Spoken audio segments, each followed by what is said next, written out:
What's up mga kapulido? Aerox. Genrix Motor Parts.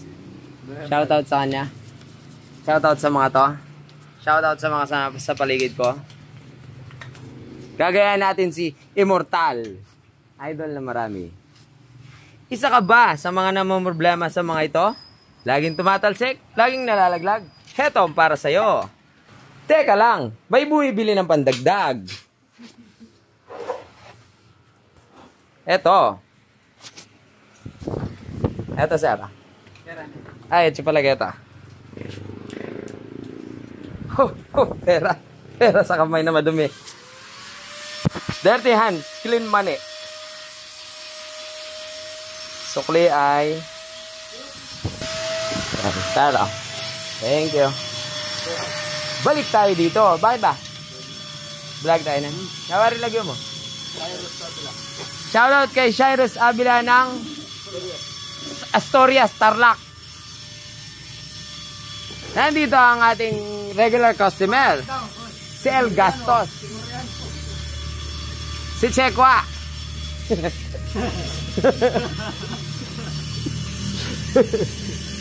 Heto ang kanyang problema. Laging tumatalsik. Yan. Gaya natin si Immortal TV. Kaya ginawaan ko na ng paraan ito. Yan. Rekta yan hanggang loob. Yan. Meron siyang nut sa loob. Binutasan ko to. Meron siyang thread sa loob.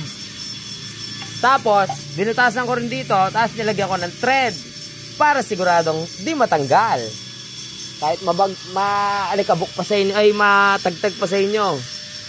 Tapos, binutasan ko siya ng 4mm. Tapos, ginamitan ko ng hand tap na 5mm. Saktong-sakto yan sa battery ng Mio Sporty. Yan, naging machinist na naman tayo. Yan, battery bolt ng Mio Sporty. Sakto yan. Dito, kahit gipitan, pwedeng-pwede yan, mga kapulido. Okay, kita na natin. Videoan mo ako. Si Immortal the second. M5 ang size nito. Battery bolt ng katapat.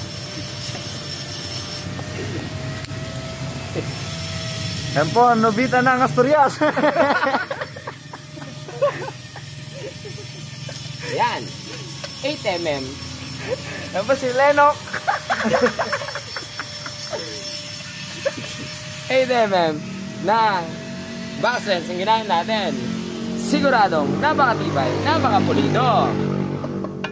Hindi na yan matatanggal.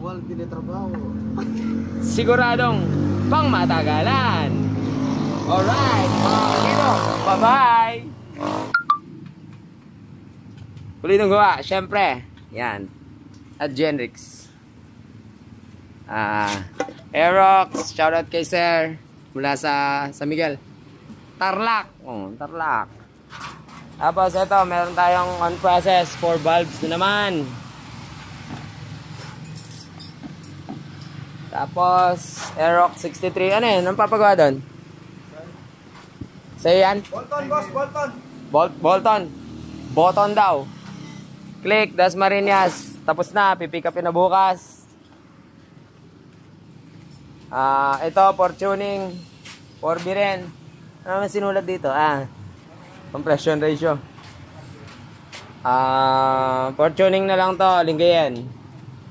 Ito, for tuning na lang din. Hindi pala to Bulacan, Quezon City pala to. 4 bulbs din.